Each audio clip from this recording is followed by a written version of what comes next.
Kia ora, good morning. I've been up for a little while. The sun's getting ready to come up, and I'm going to go back to sleep, but I was fast asleep and I got woken up because my phone got very busy pinging and pinging and all that. I woke up and checked all my messages and just briefly spoke to my son for a bit. But excuse me. I was listening to some stuff before I went to sleep, and I've been watching some stuff now that I've woken up, and it's spurred me on to make this video. Because what I was watching before I went to sleep, I was actually, in the afternoon yesterday, Sunday afternoon, I was watching a video on YouTube about this Pentecostal cult and how they were basically nuts and speaking in tongues and taking a ton of money. This was like in the early 20th century, sort of just before and around the time of the Great Depression, and how this young girl was speaking in tongues and it just took off, and they ended up sacrificing the church minister's mother. First they were going to sacrifice these 4 young girls because, God said sacrifice the virgins, and then it was God said sacrifice the pregnant wife. And then, but they said, but it has to be a willing sacrifice, because this cult understood that you can't sacrifice a life if they're not prepared to give up their life. Otherwise, you get into trouble for it and it comes back on you. So this minister's, if you want to call them that, cult leader's mother agreed to sacrifice herself. She was in her 60s. She was chained to the bed and strangled. It said she did it to free her other son from a lunatic asylum. The Pentecostals and they're the ones, they have divisions that do the snake handling, and if you're pure, you won't get bitten by the snake and blah, blah, blah. But what it all boils down to is they're religious cults. And TV evangelism is no different. Evangelism is no different. Evangelists are no different. And I'm saying this because Donald Trump's got that Paula White King, or whatever her name is, Paula White.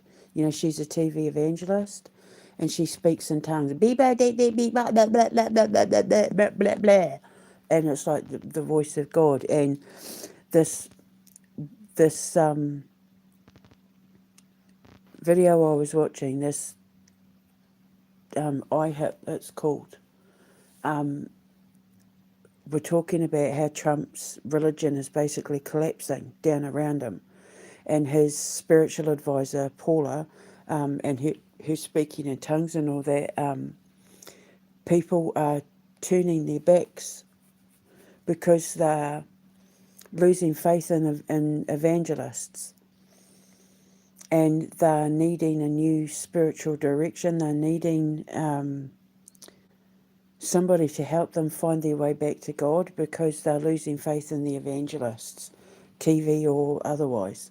And they're saying that, they're turning their backs on Trump's cult and, religion and that, and their droves in America, because they're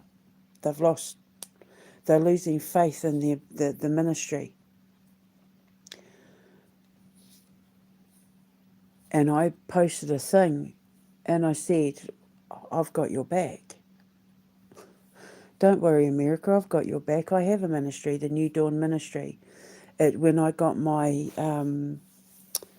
certifications when I was locked up, I named my ministry the New Dawn Ministry. I'm not going to be like any other ministry out there, because I'm not going to be taking hun visa money, and I don't want your money. I have no interest in driving BMWs and having Rolls Royces and having 16 houses and all that. I don't want your money. If you want to donate your money, you can donate it to the school. But I don't want your money. I'm quite happy to just stand on my little podium in my office and broadcast my little ministries out pretty much like I do now. I don't know the Bible inside out. I barely remember half of their names, but I know the stories that are important because when I studied the Bible, I read the ciphers and understood which words, the parts of the Bible that were real and not. The Old Testament, for example, is pretty much like blah. You can just sort of disregard most of that. But there's a lot of philosophy in the Old Testament that are warnings about how we got things so wrong that they can't happen again, which is why the New Testament, when Jesus came along, he was trying to correct everything that was wrong in the Old Testament, which wasn't written by Christians for Christians and Catholics and all that. They were written by people who wanted to control the narrative on who you thought God and Satan were. And for a couple of thousand years now, we've gotten our understanding of it wrong, which is why we're in the trouble we're in now.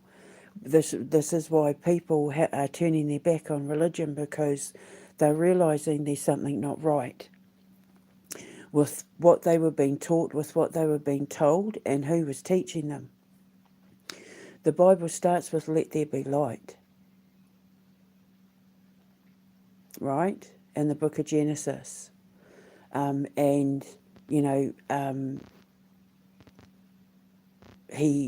God said, let there be animals, and there were animals, let there be this, and there was that. Let there be light, the light of creation, the Big Bang. People don't understand that light, let there be light, is because many years ago when I was trying to figure out if God was real or not, I just said to myself, thinking like, if God didn't, if the God I knew as a Catholic isn't real, who created us and the universe and that? And I saw me, I saw the brain, I saw Earth, I saw the solar system, I saw the galaxies, I saw the universe, and then I saw the brain again. And it kept doing that over and over and over and over and over again, and I couldn't understand it because I thought, like, I remember saying to my ex once, when we had a discussion about who created God, I said, who created man and the universe. I said, all I know is it's almost like somebody thought, I wonder what would happen if, and there became a Big Bang and the universe was created. I didn't understand it back then, but I understand it now. And if you've been listening to my messages or my quote unquote ministry, you'll know the discussion I had about, thought in the conscious universe, and we are all our own gods and blah, blah, blah. We create the universe we live in. And God knew this, and it was in the Bible, let there be light. And he was talking about the light of creation, the Big Bang. Now,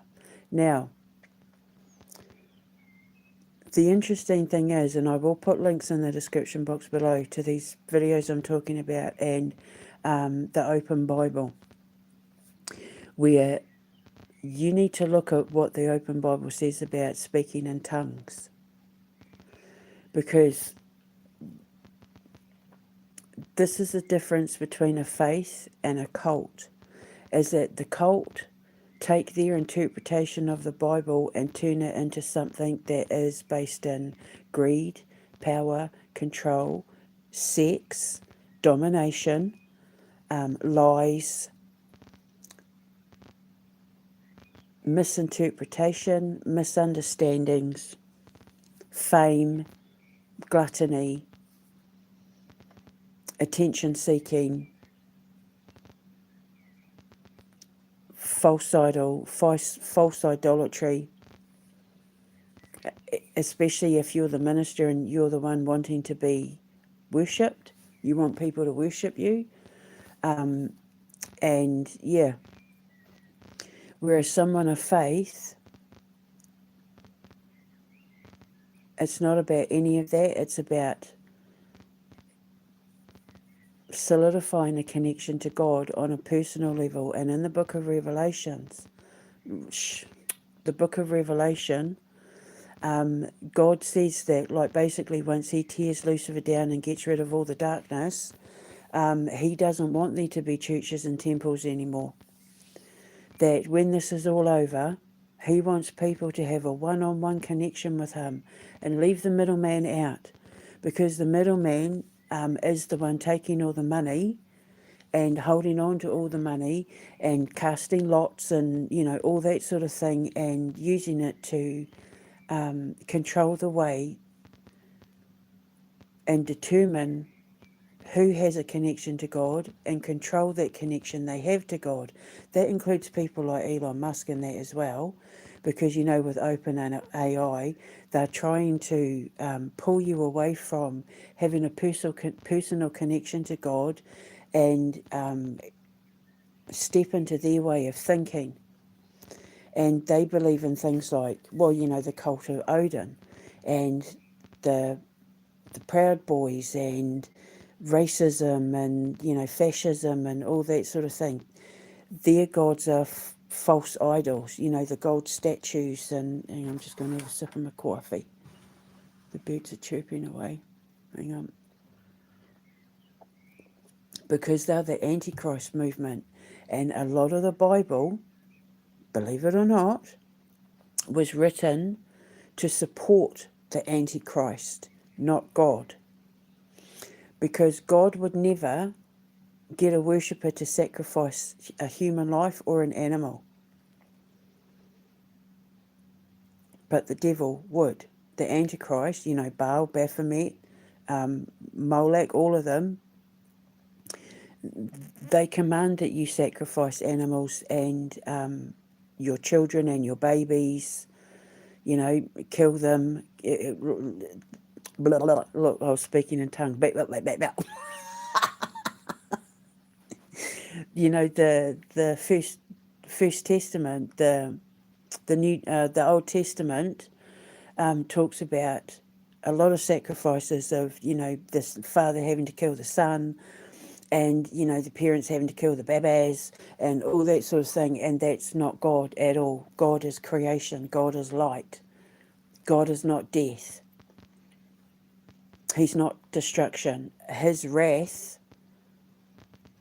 is something altogether different. That's when Satan comes in. Satan is the one that deals with God's wrath, because God is a hippie and God doesn't like hurting people. And when you do something that breaks God's heart, that pisses Satan off. So then Satan comes in and deals to all the people that hurt his beloved. Satan loves God probably more than anyone in the universe in the history of everything, to the point where he was willing to be the bad guy in order to protect God and keep the balance of the universe, which is why he's the one that wrote the 10 Commandments and said to God, hand these commandments to Moses and tell people, and tell Moses to tell people, these are the rules that you have to live by to make sure that you never meet me in hell. Right? And the karmic laws, Satan wrote them all up.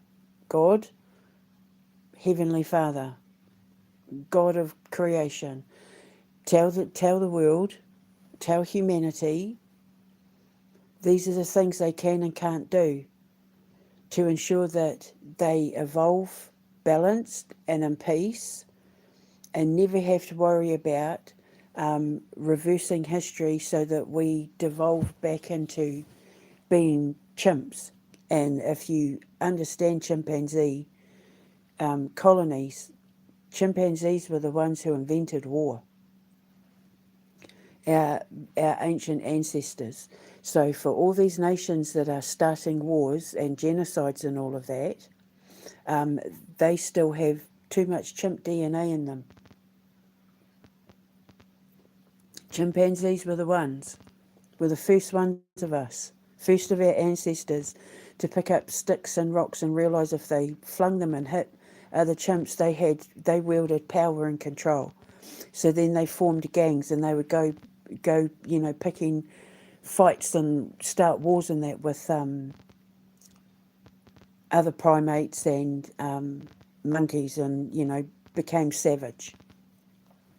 And that stuck in our genetic memory for all these world leaders ever since who have started wars. So pretty much every president in the United States has too much chimp DNA in them.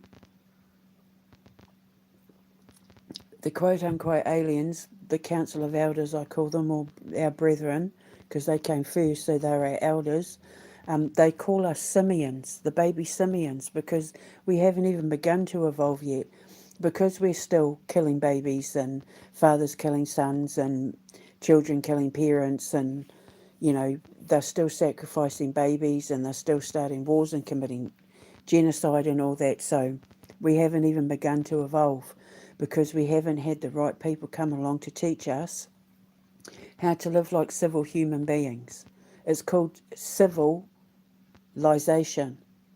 Civilization is to do with the colonies of people living, or the collective of people living under civil law, being civil to each other. We've never had a time period on earth where we've lived in peace as civil human beings under civil law. And I'm not talking about, the justice system. I'm talking about the laws of civility, which is what the Stoic philosophers were trying to teach. Being strong and civil, being strong and logical, using reason. Civil people use reason and logistics and diplomacy and common sense and instinct. Your intuition waves the red flag. Your intuition warns you of dangers, but your instinct keeps you alive. And you have to have a perfect balance between the two, between your conscious mind and your subconscious mind, in order to maintain balance. And until we are all balanced, until we all have that perfect balance between our conscience and our subconscious mind, we're never going to live in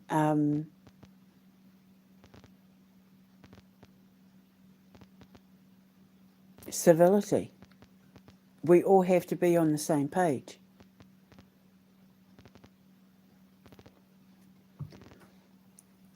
But it has to start with people redefining what they thought they knew about the Bible and their connection to God. Because in regards to speaking in tongues, if you examine the Bible and you look at every interpretation or every mention in the Bible about speaking in tongues, it has nothing to do with religious psychosis. It's got nothing to do with that at all. And everything to do with speaking in tongues means speaking the knowledge and the wisdom of God that you didn't otherwise know before. Having downloads of things that you couldn't possibly have known, that could only have come from God. Speaking in tongues makes reference to, being able to communicate with God and knowing the Word of God, but then using prophecy, like speaking in tongues is supposed to be the language that you have with God, and prophecy is the language that you share with the church, or, you know, with the congregation, with the people. Excuse me.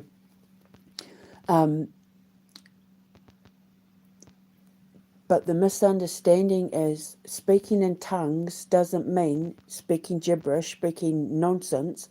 It means speaking God's tongue, speaking the knowledge of the conscious universe, speaking the laws, speaking psychology, speaking philosophy, coming out with physics you couldn't possibly know, yet you do. Knowing things are going to happen in advance that you couldn't possibly know, yet you do. That is speaking in tongues. Not zabba dibba dabba dooba dabba dooba da yabba dabba dooba dooba dooba dee bugga dee dee da. That's psychosis, that's mental illness. Because they believe that what they're speaking is coming from God when it is actually exposing religious psychosis. And it's all about doing and saying what has to be said and done in order to get people's attention. Look over here, look what I can do. Give me your money. Let me tell you how to talk to God. Whereas in the book of Revelation, God's like, no, when this is over and I get rid of Lucifer and the Gog and Magog and I tear all this shit down, and I'm allowed to say certain swears because he knows me. I'm zero bullshit. I tell it like it is. I don't have time for niceties when we've got America being sacrificed by Lucifer and the Gog and Magog just so that a handful of devils and demons can control the coffers by casting lots and determining the fate of humanity.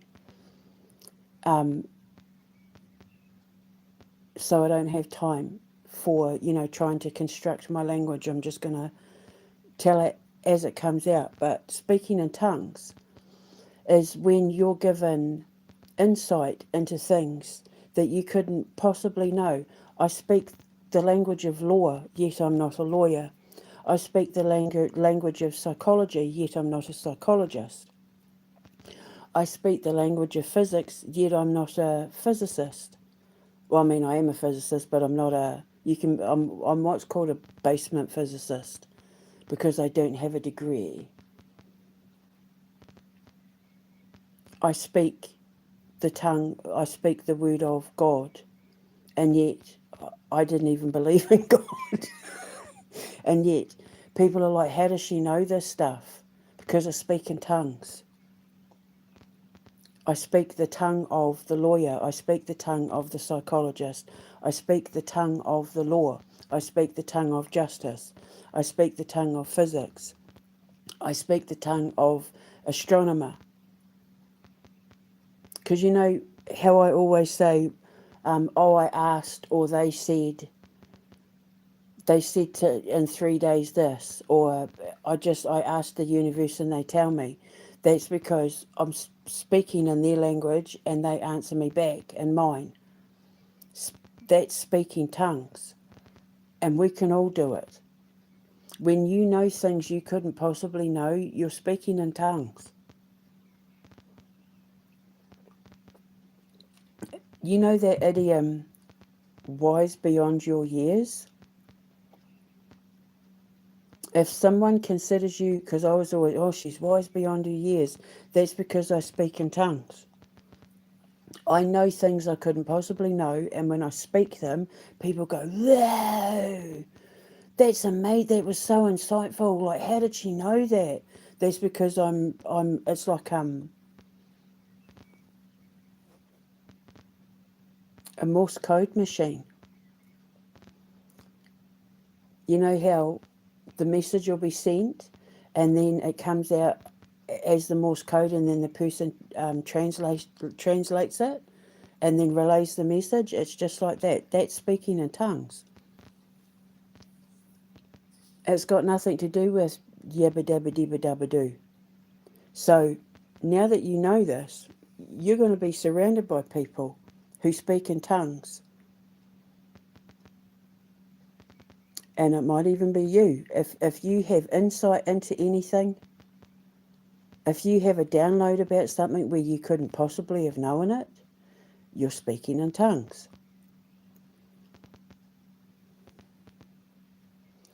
I'm not a financier. I don't work on the stock market. I have no experience in any of that sort of thing. Yeah, I know how to invest money. I know what to invest it in. I know how to make sure I get a good return on what it is I'm creating. My space program. I'm not technically a rocket scientist, and yet I know all this stuff that when I'm getting ready to build my space program, when I get the people in to help me interpret what it is I've been told, because it's a little bit beyond my understanding as an engineer. I'm not an engineer, but I do engineering. It's biorhythmic, but it's still engineering.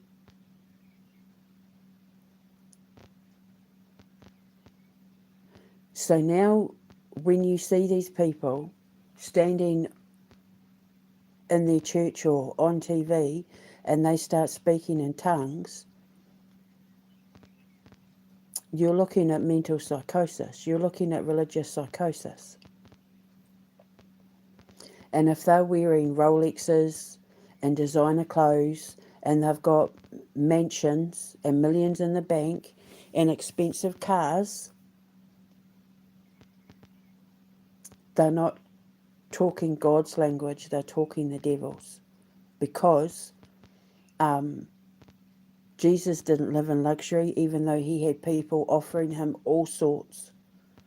And he just walked around in his robe and sandals. So, who are you to think you're better than Jesus Christ? Now, God does not deny you wealth. He wants everyone on earth to be wealthy. You know, the distribution of wealth. When when you give money to your church, when you give money to your ministry, it's supposed to be to share the wealth. You know, the Catholic Church, for example, when people, like with tithe and all that, it's supposed to be given to the poor, to feed the hungry and house the poor, but it's not. It's kept to feed the minister and to house the minister. So it's supposed to be the congregation make donations with the understanding. This is how it was supposed to be in the Bible. You know, when they gave Jesus money, he distributed it to the people. He fed people and he cured people and he clothed them and he, you know, all of it. And when there wasn't enough to go around, he used magic to turn water into wine and a loaf of bread, you know, to feed the 500 and all that sort of thing. But he took nothing from himself. He basically dossed on people's couches when he went around serving his ministry and that. He could have been like Caesar, and he could have been like a Caesar and emperor and taken all that money, but he didn't, because he knew that that's not what being a servant of God is. When God blesses you with wealth, it is with the understanding that he wants you to distribute that wealth, and that's not what we have. We have people like Trump and Starmer and Elon Musk and all that, mine, me, give it, give it, give it, give it, give it.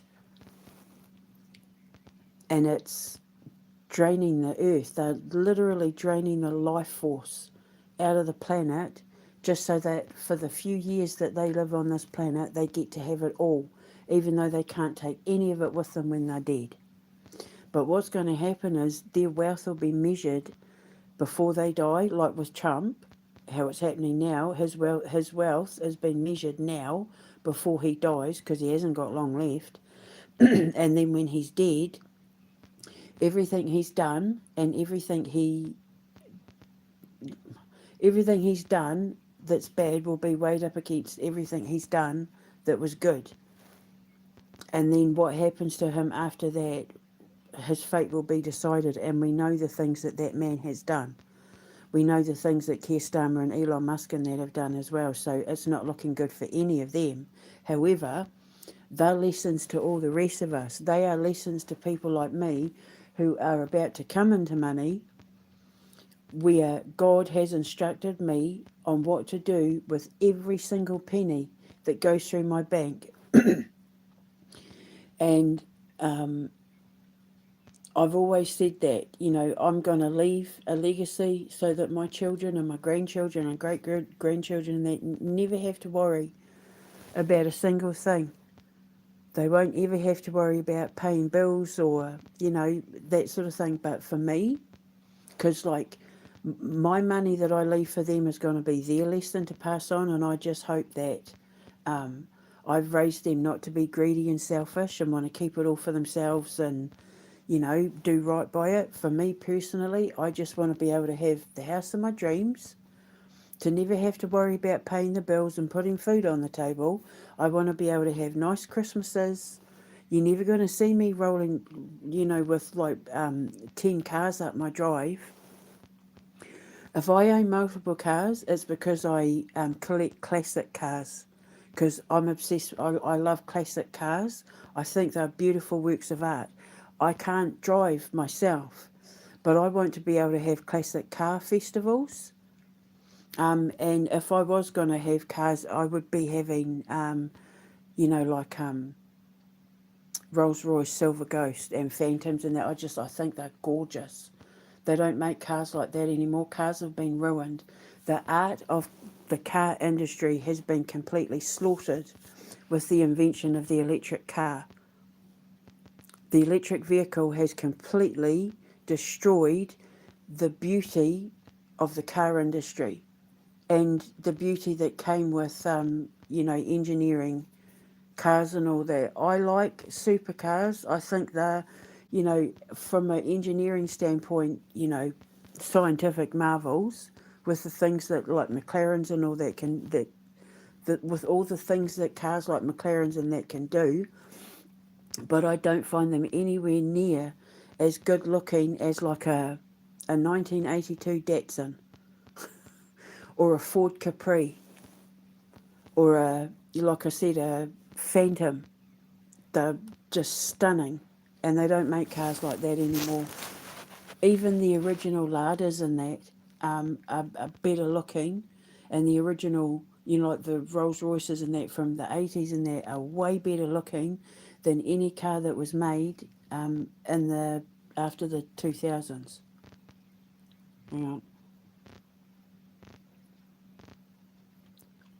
I want to be able to travel the world and not have to save up for it. I want to be able to say to my boys, should we go to France for a few days? Should we go to Italy for a few days? And then book the train or, book the whatever. I'm not a fan of flying. So if I can get to these places without flying, I'd prefer it.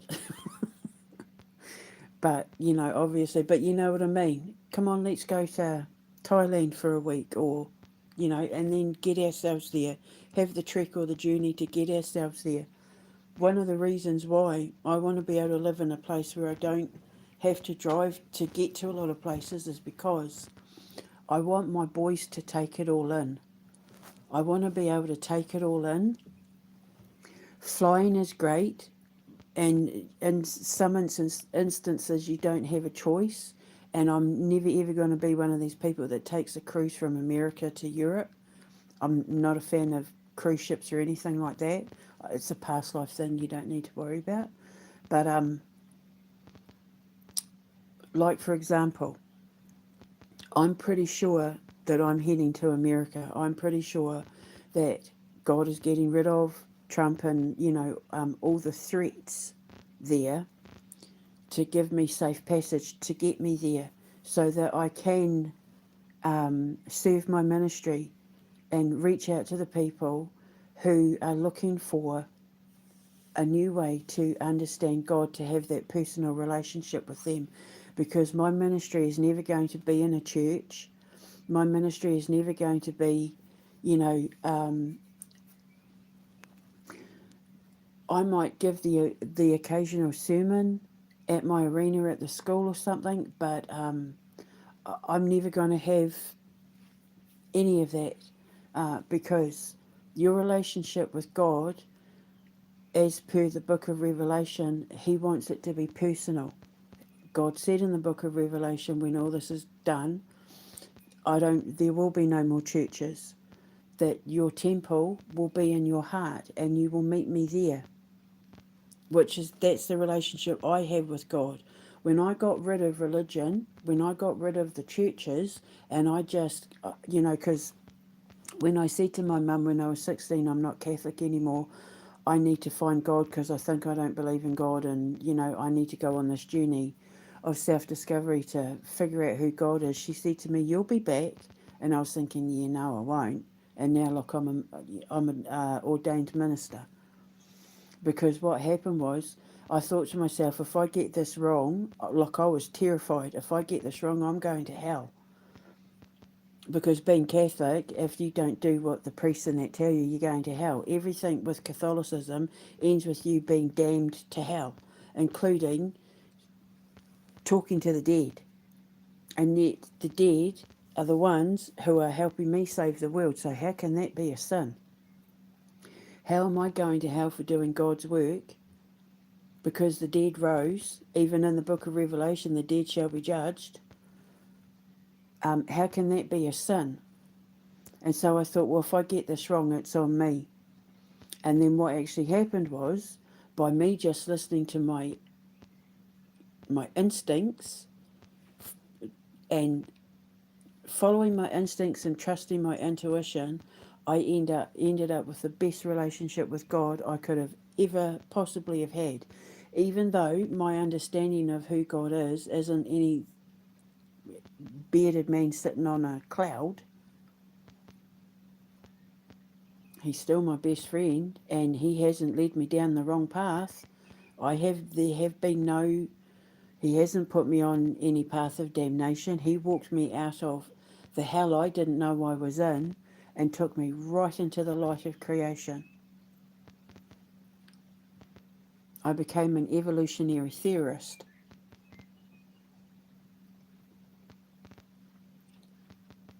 And now, like I'm a master of the evolutionary theorism. Evolution of the universe, evolution of mankind, evolution of history, evolution of biology. I understand it all. And then as per the Bible, so if you can speak in tongues, share the prophecy, whatever it is that God is telling you, when you have your little conversation, share it with the church. And that's what I do. So the only way you're ever going to have a true connection to God, where you're going to be able to plug in fully and have the sort of connection with Him like I do, is if you completely rewrite your understanding of what you thought you knew about God, the church, and the Bible. Because it's full of misinterpretations. God doesn't care if you're wealthy. He wants everyone on earth to be wealthy. He makes you wealthy so you'll share the wealth. So you'll be like philanthropic. Rich people are expected to be philanthropists, and not in the things that, like Bill Gates, well, I'm a philanthropist because I've created a vaccination program that wipes out the deplorables of Africa. They're trying to trick God by using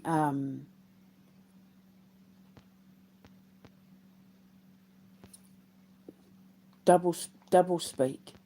They're trying to rewrite language in their favour in order to trick God. But God's not an idiot.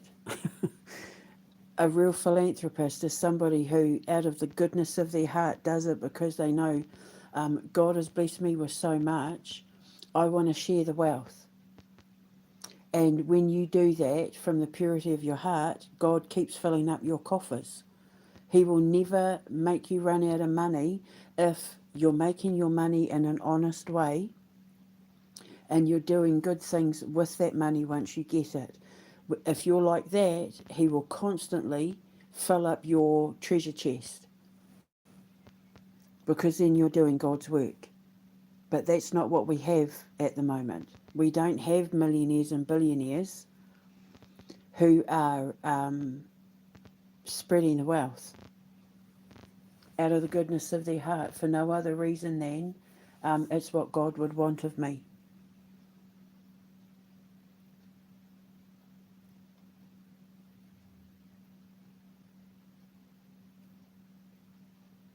Um,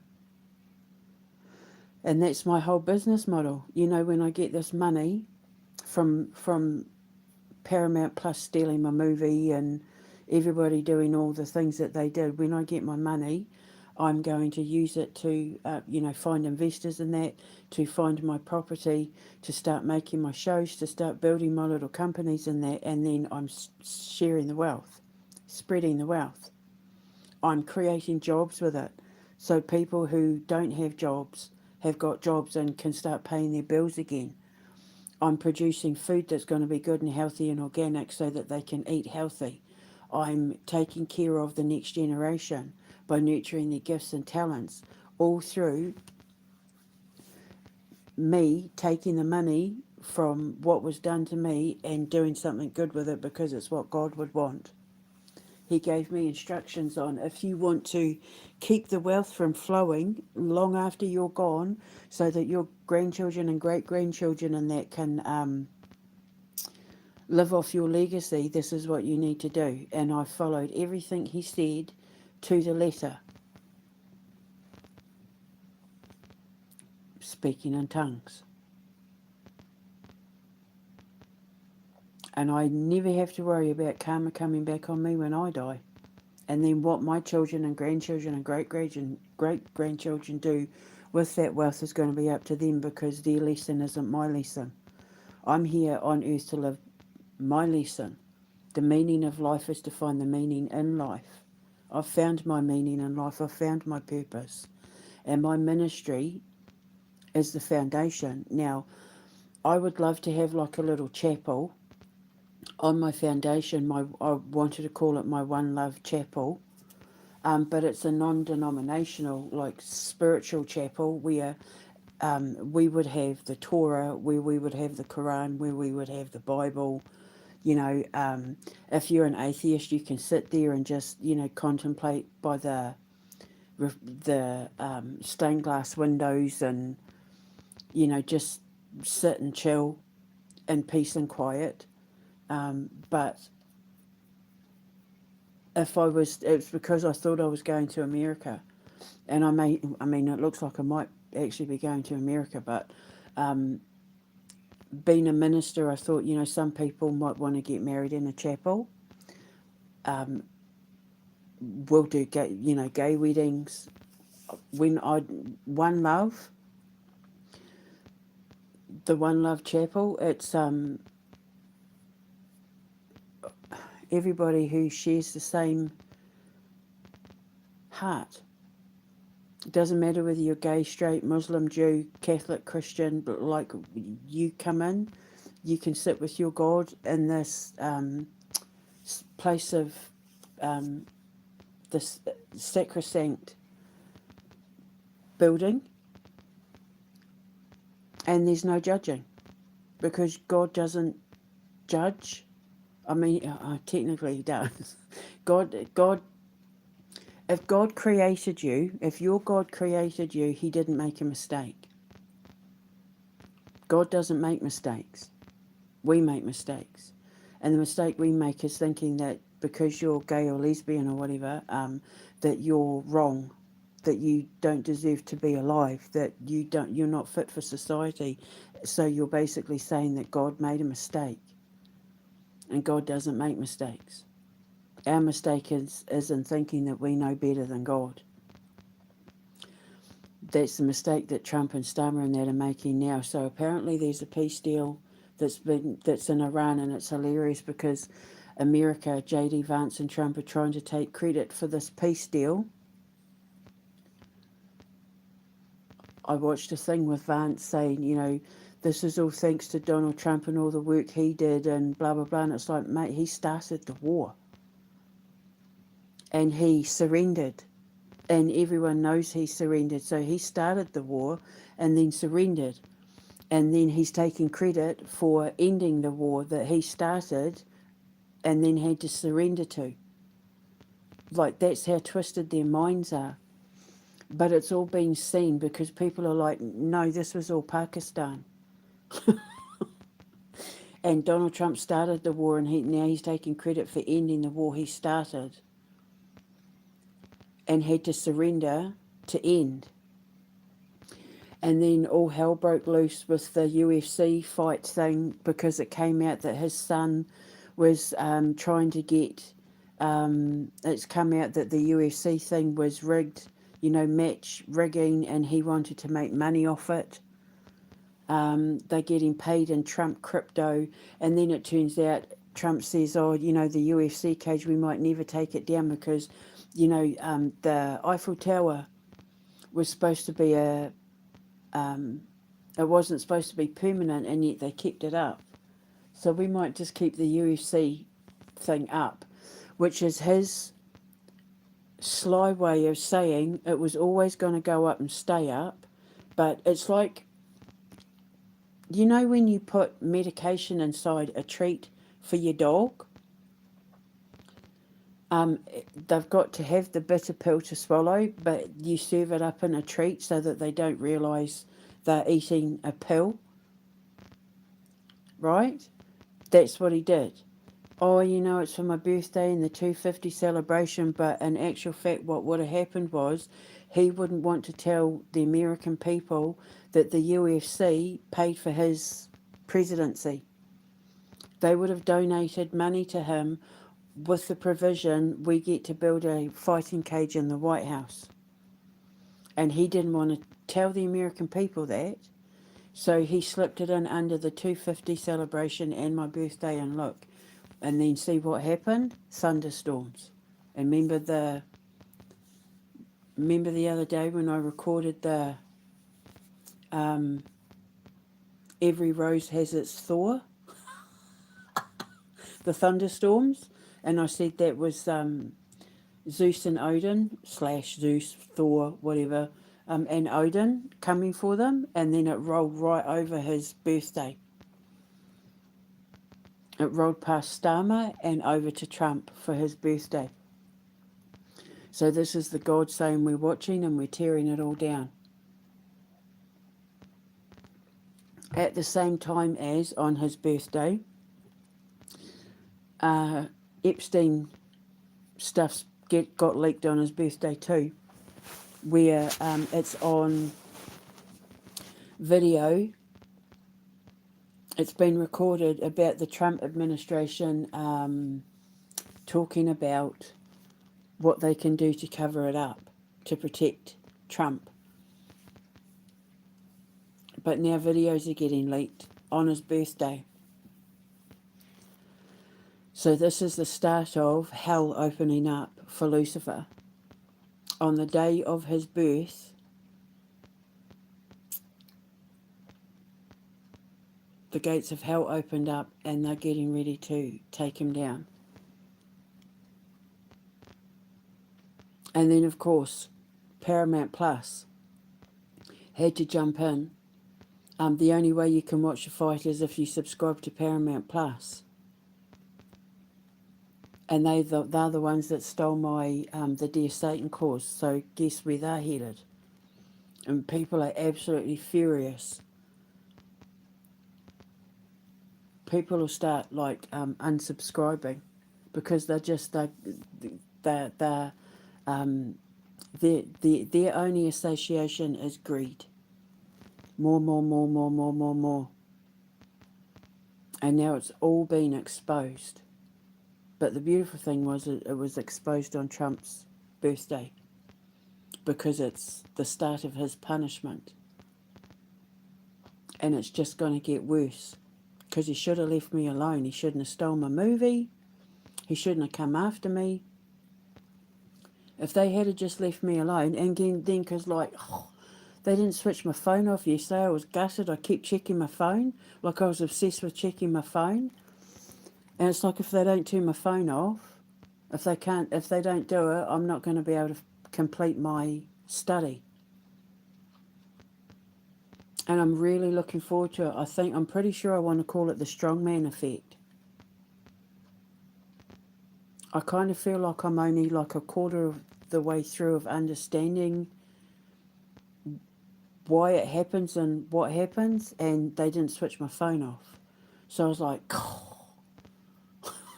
Whereas before, I was like, oh, sort of thing, and now I'm like, oh, they're ruining my fun.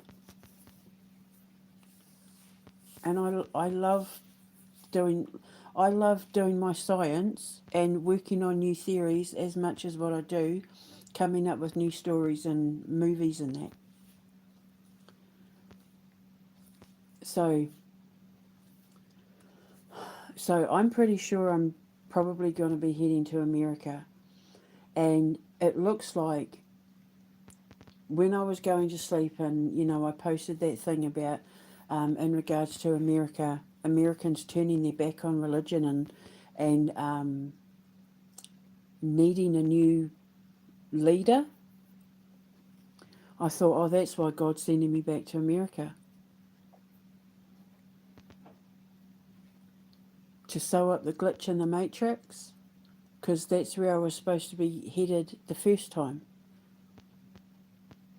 But I had a lot to learn and a lot of people to remove from my life. Now, the interesting thing is, a lot of these people who turned their back on me, I'm starting to get emails from them again. No apologies. No, I'm sorry I wasn't there for you. Just, my life is falling apart and I need you to fix it. Delete. I said to my son, the lesson is, when people turn their back on you and won't help you in your time of need, when they come back needing your help, walk away. If they weren't there for you, don't be there for them. And I've had a few people now in the last few months reaching out, expecting me to fix their woes and do free readings and give them free help and guidance and all of that, having not once apologised for betraying me, for being disloyal, for turning their back on me in my time of need, when they knew what I was going through and did nothing to help, even just to support me emotionally. And now that they're all Americans and their lives are falling apart because of Trump, they're coming back wanting me to give them answers on how to fix their lives, and it's like, nah, nope. You give respect where you get respect. So, yeah, it's interesting, but I've been sitting here thinking about sort of like how I was going to start this video, and it got me thinking about the Judas test and the reason why I had to administer the Judas test. And it was my teacher that taught me how to do the Judas test, and administering the Judas test is exhausting and dangerous. But now I understand it, because if I'm going to start the New Dawn ministry in America and lead Americans back to God in a way that God actually wants it, as per written in the Bible, where it's a one-on-one thing, in order to know God, you have to heal the God within yourself. And it's got nothing to do with priests or ministers or rabbis or any of that. And everything to do with healing yourself, to raise your vibration, to be able to withstand the frequency of God, so that when He talks to you in tongues, it's logical, it's reasoning. It's full of common sense. It's full of love. It's full of psychology and philosophy and all the good things that feed the soul and nourish the soul. But it's a connection only you can forge with Him. Only you can have that relationship with Him. You have to be the one to do the work to get to know Him. But in order to get to know Him, you have to raise your vibration. And that means having to tear everything down and starting from scratch, purifying, going through a purification ritual, which is where I come in as an ascension scientist. And that's why I had to go through everything I had to go through, because I was getting ready to hand my name and my reputation and my wealth to people who were planning to take me down behind closed doors. And so I had to come up with an elaborate test through, the Judas test. Now, the Judas test, when Jesus was in the Garden of Gethsemane and he knew he was about to be betrayed by his best friend.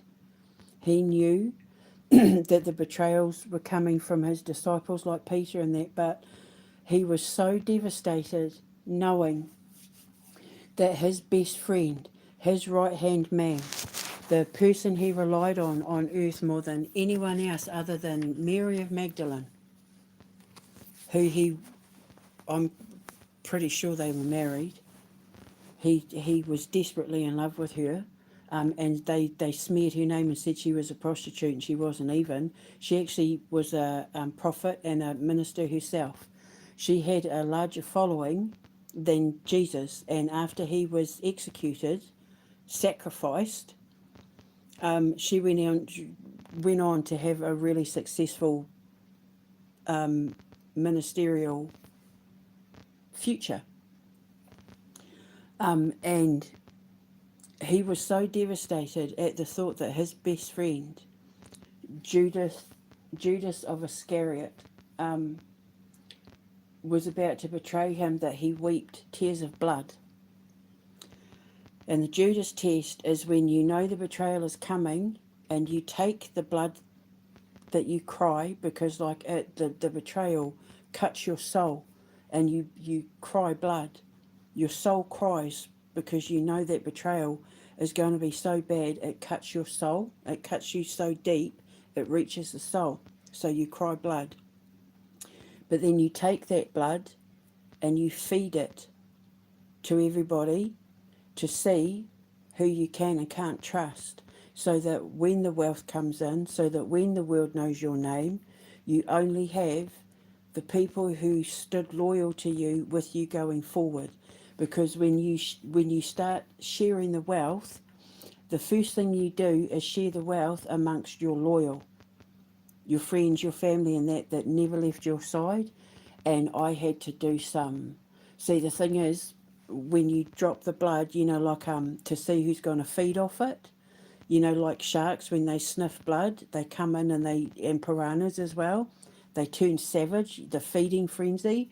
From that, you look at the smell of the blood, like their eyes roll into the back of their head, and they're vicious. They tear at the flesh and all of that, and they tore at Christ's flesh. That's what I had to do. And I had to drop the blood to see, could I trust Martin with my students? Could I trust Chris with Martin? Could I trust my students with my kids? Could I trust Chris with my family? Could I trust my family with my boys? Because the thing was, I had promised, when I get to where I'm going, I'll look after you when I get there. You can retire from your jobs, you can leave your jobs and do whatever you want, or come and work with me in my ministry, although I didn't know it was a ministry at the time. Come and work with me and I'll make you famous tarot readers, or, I'll support your careers, but you'll be able to give up your day jobs and just follow your dream. Come and make the shows with me. I'll continue your training in person. We'll go out and make these TV shows where you can learn how to enhance your gifts in that. And I had to tell them things that were 100% based on truth, that were never going to happen, but that couldn't be a lie, putting myself and my reputation at risk, offering my reputation as the sacrifice. Because if you're going to do these sort of things, you have to quid pro quo. If I want this, I have to do that. So if I want the truth, I have to put the truth out there.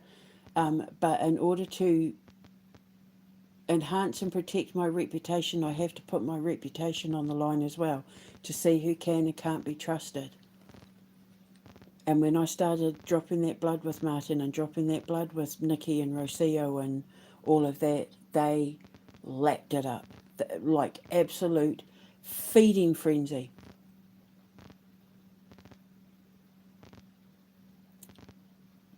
None of it was a lie. All of it had to be constructed in a way that if it came back on me, I'd be like, yeah, I did say that. But I said it because I wanted to know if you were going to protect my reputation.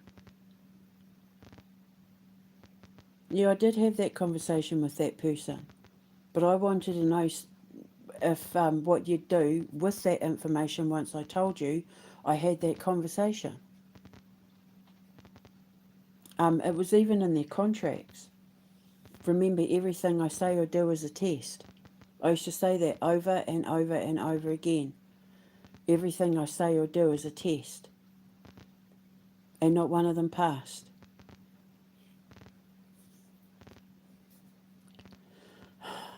Because I know what's coming.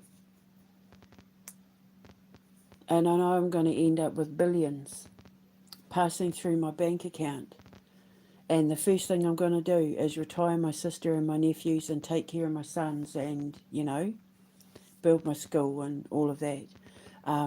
But before this happened, I had dozens of people in my life that I was planning on retiring who ended up shitting on me. That I would have, had they have not have done what they did, they'd all be sitting on my wealth. They'd be sitting on my blood, sweat and tears. That's where it comes from. The Garden of Gethsemane, blood, sweat and tears. They'd be sitting on living living in the lap of luxury, having done nothing to earn it, because I trusted the wrong people. And so when my intuition started ringing up those red flags, my instincts kicked in and I knew exactly what to do. Because your instincts keep you alive. Your intuition is the warning, and your instincts are the result. And depending on how you act, which is instinctual, is how you act, and your intuition is how you feel, it decides everything.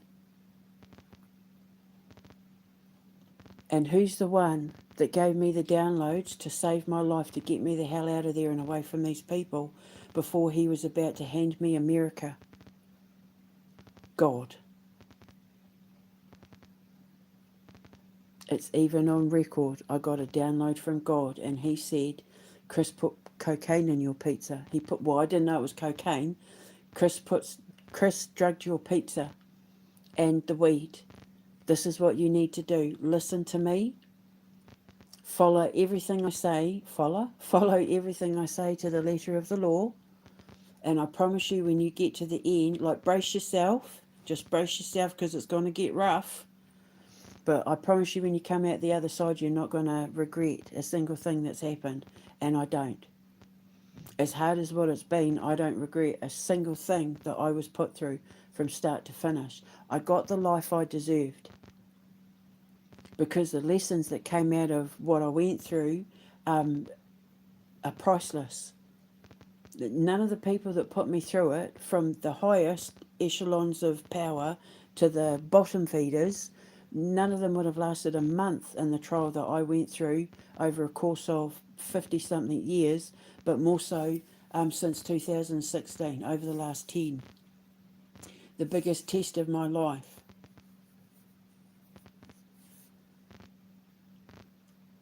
So don't ever think for 1 second if someone says, oh, I'm ascended being, I'm an ascension master. If they haven't gone through the kind of shit that I went through, they wouldn't know an ascension if it jumped up and bit them in the ass. You have to go through hell. You have to survive literal hell. But it's a purification process. And Americans right now are going through hell because their leader is literal Lucifer.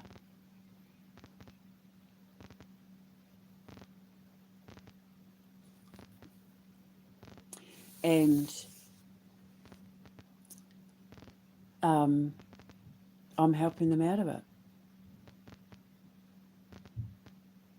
I'm leading them out of hell. We're taking Lucifer down. And America will be saved. Because that was the whole purpose. I'm doing this for my boys. I'm doing this for the children. I'm doing this for America. That's what I said on my videos when I was being tortured. I was doing it for Russia as well. But at the time, I thought I was going to America. I'm doing this for my boys. I'm doing this for the children. I'm doing this for America. Then I'd take the pill and then I'd go into anaphylactic shock. Vomit all over the place. Scars splitting open. Flesh rotting. Every day I'm doing this for my boys. I'm doing this for the kids.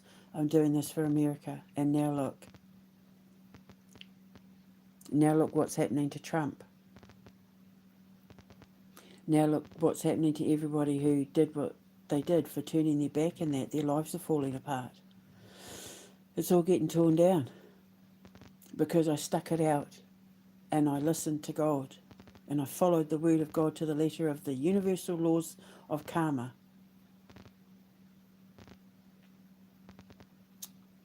And now I'm helping save America.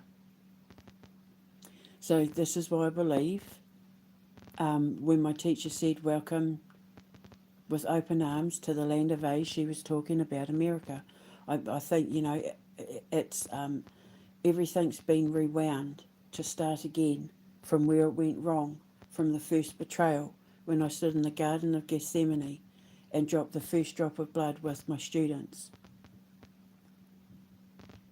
I put some stuff out there, man, but I had to make it honest. I couldn't lie. It was pretty. It was pretty like I'll give you an example.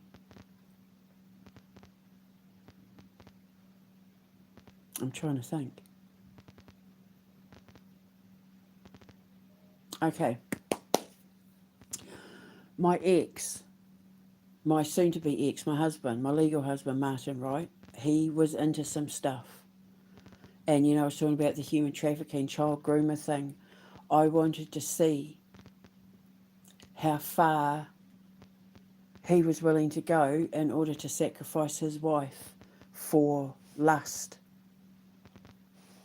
to satiate his fetishes. And I just happened to have someone in my life who was a good friend who was in a relationship with, they got married, they'd been together forever. They were loving and loyal to each other, but they were in a dom-sub relationship. It was only between the two of them. They didn't do anything with other people. It was just their personal relationship. They were a lovely couple. They desperately loved each other. They loved animals and are genuinely lovely people. To look at them, you wouldn't even know they were in that kind of relationship. And I was asking them a lot of questions. They were the ones that actually taught me about the DMT releases in the brain.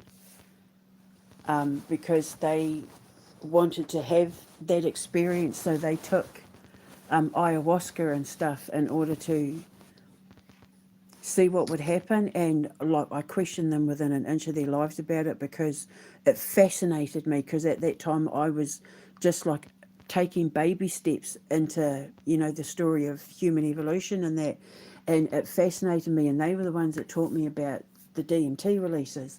They taught me a lot of stuff. And So I started asking them questions, and I started just putting little things out there with Martin to see how he would react. And then I found out later on, things that he told my students and stuff, and then they were trying to use it against me to besmirch my reputation. And then hilariously, it turns out that Rocio, the whole Tia Darling Paper Doll Productions thing, that was her bag, baby. So it turned out that a lot of the drops of blood that I was spilling ended up being reflections of their own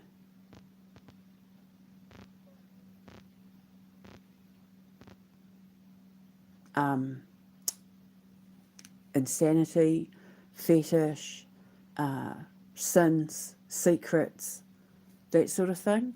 But I didn't understand it at the time. I just knew that when my teacher taught me how to do the Judas test, it required having to be 100% honest while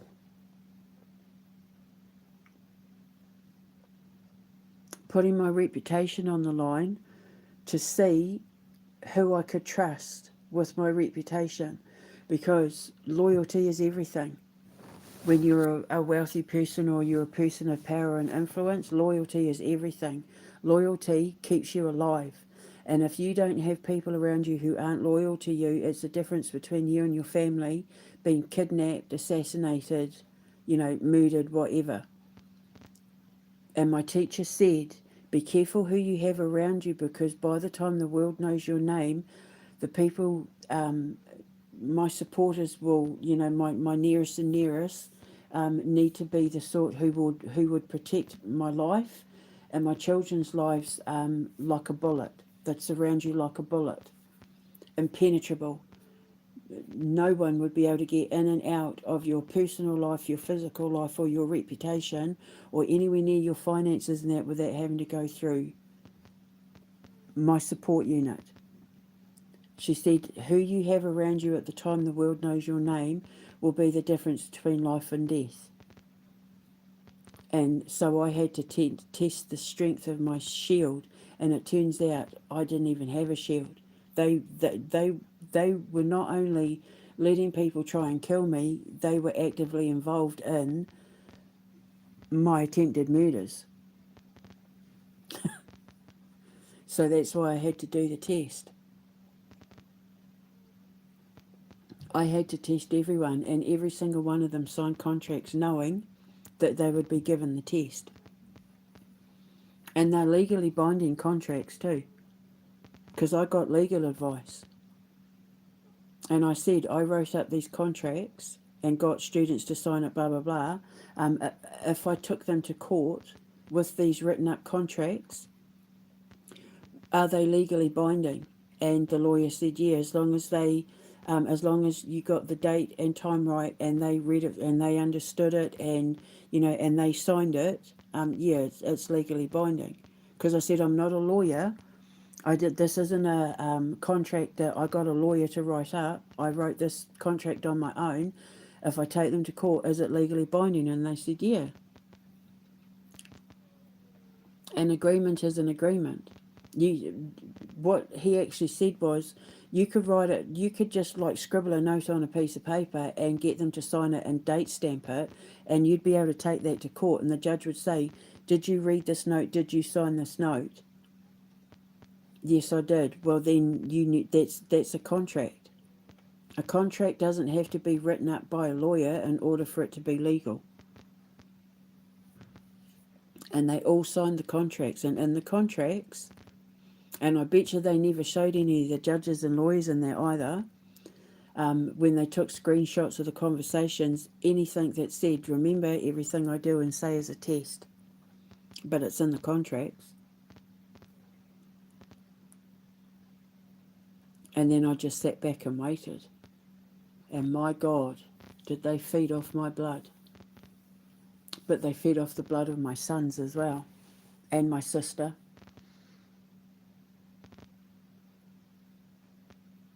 So I really feel like I'm getting ready to go back to America.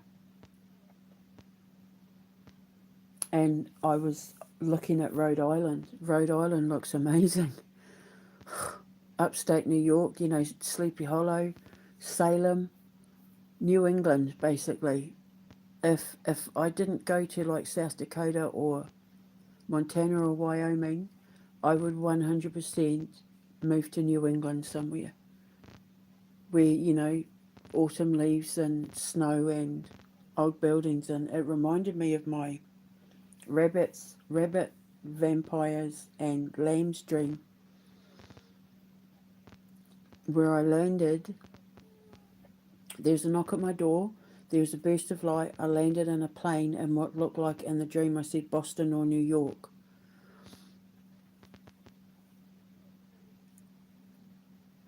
And the buildings were covered in flowers, and the people were clapping and cheering. And the vampires who tried to open the car door got eaten by all the white animals, which is starting to happen now. And then it ended with a party, a Quantum Menace party with my boys and a brown skin, I know, head. All I could see was his like forearm and hand, but I know he had olive skin. And there were Quantum Menace posters up, and they were clapping and cheering and had a surprise party for me. So I think the glitch in the Matrix has been removed, and I'm pretty sure I'm heading back to America. I'm pretty sure I'm heading to America.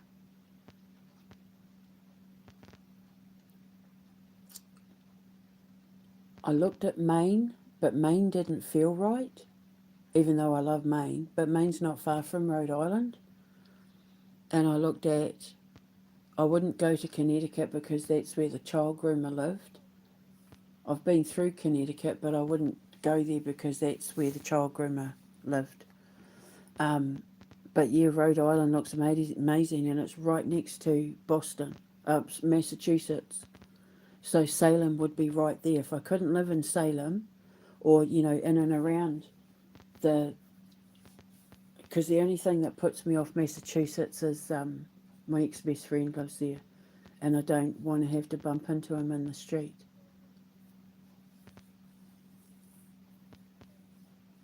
It's the only thing that puts me off. Otherwise, I'd probably go to Massachusetts. But Rhode Island looks amazing. But I don't know. We'll just have to wait and see. New England, for the movies that I want to make and stuff like that, other than my Exorcist movie, which would be probably filmed in Louisiana or Tennessee or somewhere, would be perfect for a replacement for my werewolf movie and like my Harry Potter and all that. So, but I don't know. I've got a feeling.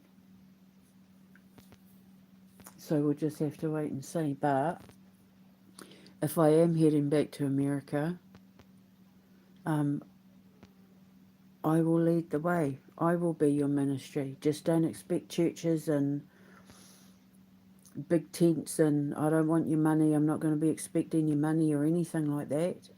Just respect and non-judgment.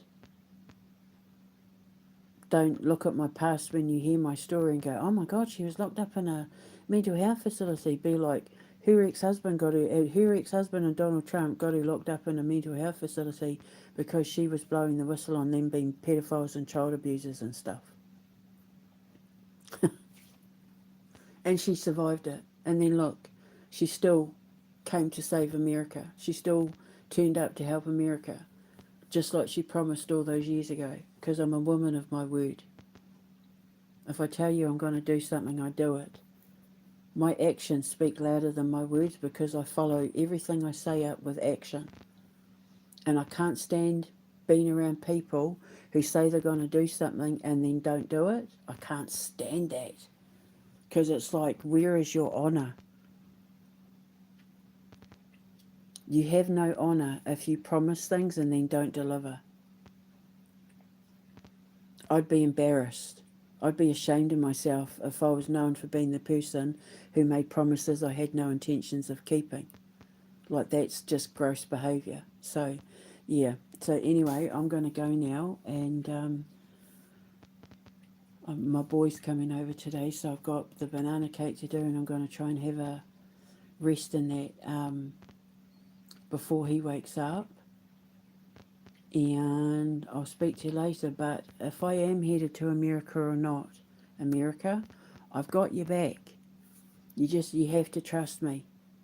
Enough people trusted me enough that they turned to me the first time. It's only because of Trump and Musk and everybody else that the wrong people in my life turned away. But if they're now coming back to me because they know I'm the one that can sort it out, that says everything about my integrity.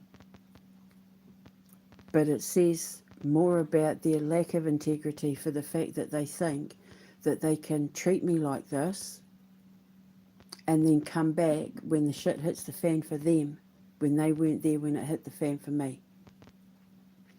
But I've got your back.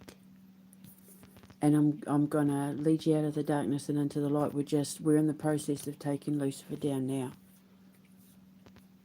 And his Gog and Magog. Because in order for me to get to you, a lot of people have to be removed. Not just Trump and Musk and all of that, but my husband, my ex-husband, the cops, the doctors, the lawyers, the politicians. You know, these are all people that have to be dealt with.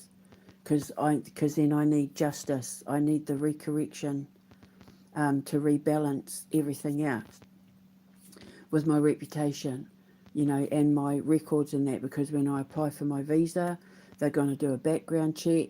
I do not want my name attached to that hospital, or those police, or those cops, or anything like that, any crime. Although I didn't commit a crime, but I want my reputation fully intact when my feet land on American soil.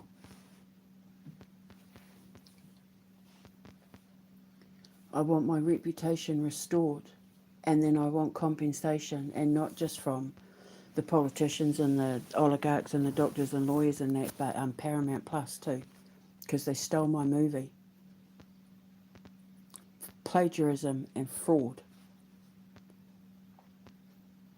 So, and then I will use that money to spread the wealth, and I will do it by employing veterans and employing farmers and people in agriculture and business and that. You'll be able to pay your rent. You'll be able to buy your food, pay your bills. Your kids will be taken care of. I've got your back. But I have to know you've got mine too, because I risked a lot to give you what I'm about to provide. And all I ask in return is loyalty. Just no disrespect. Because I'm a white-skinned black blood. Because I'm Persian. Because I'm Egyptian. Because I'm indigenous. Because I'm Irish. Because I'm Scottish. Because I'm French. Because I'm German. Because I'm Viking. Like, don't disrespect me. Because to disrespect me is to disrespect God. And I wouldn't disrespect you. I give respect where I get respect, and that's all I ask. Just don't disrespect me. Don't think for 1 second you're going to be able to pull the wool over my eyes, take advantage of me, lie to me, abuse our connection, or get something from me that you haven't earned. Because you have to remember, I'm a time jumper and I speak in tongues. And I will be showing what's coming long before you even think it up. And I'll already have the plans and traps in place to catch you long before it's even a thought in your head to do it. Just don't disrespect me, because then you're disrespecting God. And I didn't risk all this to save America for nothing. I want stuff out of this, and what I want is safe passage. What I want is a place to build my school. I want to build what I want to build and just be left alone. And in return, I'll create jobs for you. I'll heal your children. I'll heal your spiritual illnesses. I'll heal your minds and your hearts. And I don't want your money other than come and watch a movie. Come and eat at our bakery. Come and eat one of our burgers. That's how I want your money. Other than like the people that I, investors. So my ministry is in the stuff that I'll be putting out. And I don't want your donations. I don't want tithes. I want you buying a burger, because it's going to be kids working in the kitchen with the cooks and chefs. I want you to come and sit and watch our movie, because it's the kids that are going to be helping make the movies. I want your money in terms of be a customer, be a client, be a patron. Okay? That's all I ask. Because that's what God would want. It's what God wanted in the first place. But nobody listened, because greed, As soon as they get the money in the bank, the little greedy beast in them comes out, and it's all about money, money, money, money, counting the pentacles. More, more, more, more, more, more, more. And yet when they die, they're going to be the same rotting bones and flesh and maggot-infested skeleton as the poorest person in history. So what's the point of it? You enjoy it while you've got it, because you can't take it with you when you go. And nothing's going to bring me more joy than opening night of one of my movies, or being able to produce another album of one of my kids, or putting on another musical in our amphitheatre, or writing another cabaret for people to enjoy, publishing one of my books.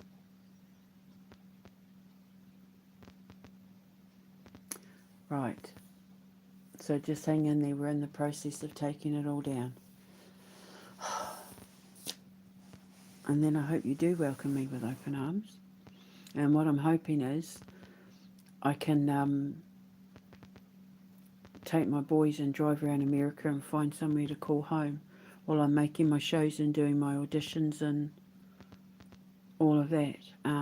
I just know that while I will go to all the states, by train, by car, by camper van, whatever,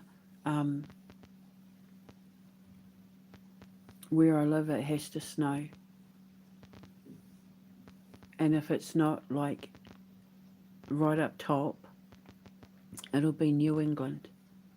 But I just have to find where, and in agreement with the boys as well. So have a beautiful day, and I will speak to you later. Ka kite.